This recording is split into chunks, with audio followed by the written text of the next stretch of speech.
നമസ്കാരം. ഞാൻ ദീപ മഞ്ജിത്ത്. സമീപകാലത്ത് പത്രത്തിൽ വന്ന 3 വാർത്തകളാണ് ഇന്നത്തെ ചിന്താ വിഷയത്തിന് അടിസ്ഥാനം. ഒന്ന്, ഒരമ്മയെ ലഹരിക്കടിമയായ ഒരു കൗമാരക്കാരൻ നിഷ്ഠൂരം കൊലപ്പെടുത്തിയ ഒരു വാർത്ത. രണ്ടാമത്തേത്, ജീവിതഭാരം മുഴുവനും ചുമലിലേറ്റി സ്വന്തം കുടുംബത്തിന് വേണ്ടി കഷ്ടപ്പെടുന്ന ഒരു കുട്ടിയെ കൊടിയ മർദ്ദനങ്ങൾക്കിടയാക്കി അംഗവൈകല്യം വരുത്തി ജീവിതം വഴിമുട്ടിച്ച ഒരു വാർത്ത.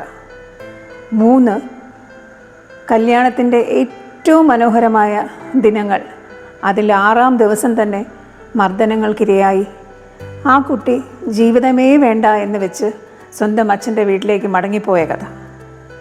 ഈ 3 സംഭവങ്ങളും കൂട്ടി വായിക്കുമ്പോൾ ഇതിൻ്റെ കാതലൊന്നു തന്നെയാണ്. കേരളത്തിൽ നിയന്ത്രണമില്ലാതെ സുലഭമായി കിട്ടുന്ന ലഹരി.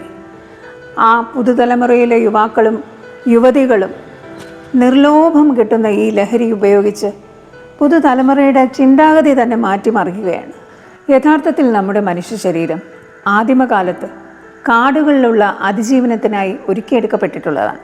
നമ്മൾ മനുഷ്യർ ഇപ്പോൾ ജീവിക്കുന്ന കാലഘട്ടത്തിൽ മദ്യവും മയക്കുമരുന്നും എല്ലാം, ജങ്ക് ഫുഡ്സും സോഫ്റ്റ് ഡ്രിങ്ക്സും എല്ലാം നമ്മുടെ മനുഷ്യ ശരീരത്തിൻ്റെ ഫങ്ഷൻസിനെ, ഒരു മെഷീനിൻ്റെ ഫങ്ഷൻ എങ്ങനെ സ്ലോ ഡൗൺ ചെയ്യുന്നു അതുപോലെ ആക്കി തീർക്കുകയാണ്.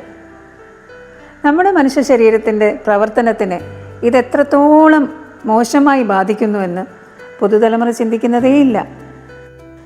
എൻ്റെ പല സുഹൃത്തുക്കളും എന്നോട് പറയാറുണ്ട്, എൻ്റെ ഭർത്താവ് അല്ലെങ്കിൽ ഭാര്യ ഒക്കേഷണലി, വല്ലപ്പോഴും എന്ന് വെച്ചാൽ മാസത്തിൽ 1-2 തവണ മാത്രം പാർട്ടികളിൽ മദ്യപിക്കാറുണ്ട്, പിന്നെ ഇങ്ങനത്തെ ലഹരി പദാർത്ഥങ്ങൾ ഉപയോഗിക്കാറുണ്ടെന്നൊക്കെ.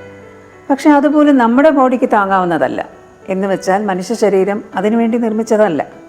ഈയിടെ ഒരു ഭീകരമായ വാർത്ത കണ്ടത്, അമേരിക്കയിലൊരു പ്രദേശത്ത് ലഹരിക്കടിമയായ കുറേ മനുഷ്യർ എല്ലാവരാലും ഉപേക്ഷിക്കപ്പെട്ട് ലഹരിക്കടിമയായി രോഗികളായി, സത്യം പറഞ്ഞാൽ അവർ മരിച്ച് ജീവിക്കുകയാണെന്ന് തോന്നുന്ന തരത്തിലാണ് അവരുടെ ജീവിതം.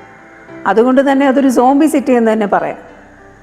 അവിടെ അതിലും ഭീകരാവസ്ഥ എന്തെന്ന് വെച്ചാൽ, ഈ മനുഷ്യരിൽ നിന്ന് രക്ഷപ്പെടാൻ വേണ്ടി അവിടെ ജീവിക്കുന്ന മനുഷ്യർ കമ്പിവേലിയും ആയുധങ്ങളുമായി സ്വന്തം വീട്ടിൽ ജീവിക്കേണ്ടി വരുന്നു.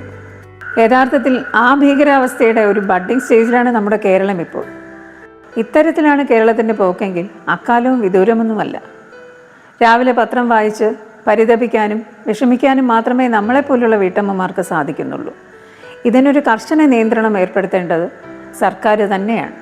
അതിന് സാധിക്കുമെന്നുള്ള ശുഭചിന്തയോടെ നമസ്കാരം.